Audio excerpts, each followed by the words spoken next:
Hi guys, in this video we're going to learn how to change the rear wheel on your E4 Plus e-scooter.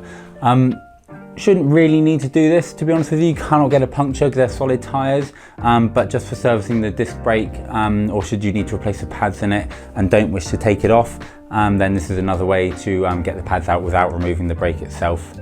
First of all, just like on the front wheel in one of the other videos, we need to remove these reflective stickers here. Just use a Stanley knife to get underneath it.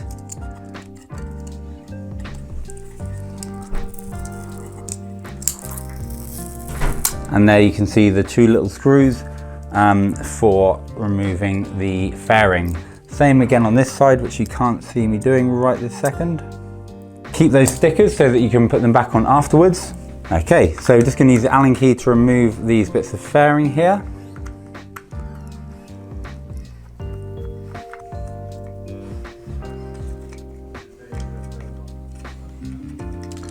And there you can see the wheel nut.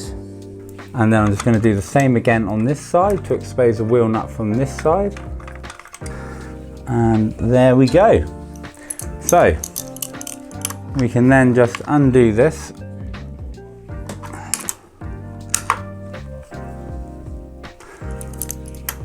And same again on this side, loosen it off a little bit.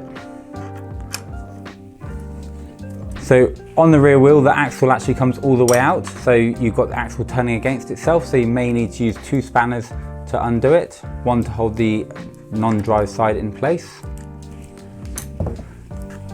Then you can pull this through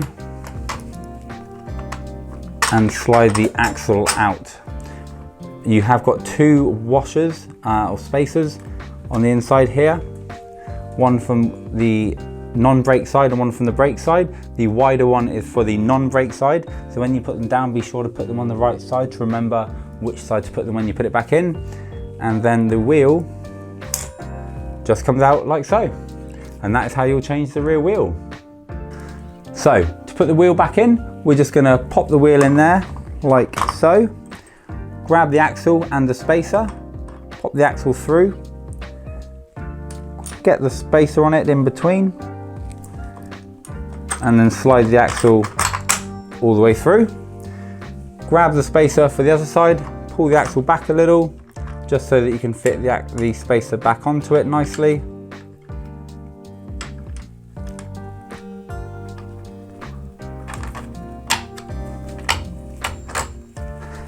And then pop the wheel nut back on. Then tighten it up again. Now, unlike a bicycle, there's no dropout as such, so you don't need to worry about the positioning. It's just a hole for it to go through. So there we go. Once you've tightened the wheel nuts back up like that, we're going to pop the fairing back on, then pop the stickers back on, and we're good to go. So we're going to go ahead now and just pop these back on. They are marked L and R. You can see the L on the inside there. Obviously this is upside down at the moment, so it goes back onto the right hand side.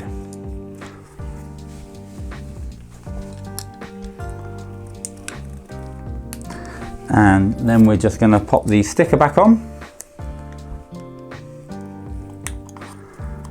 And that's one side done. Then I'm just going to go ahead and do the same on the other side. So that is how to change your rear wheel should you ever need to. Quick safety check: once you have replaced the rear wheel, flip it over, check your rear disc brake is working okay. Should you need to adjust it, then the next video in this series is on how to adjust your rear disc brake.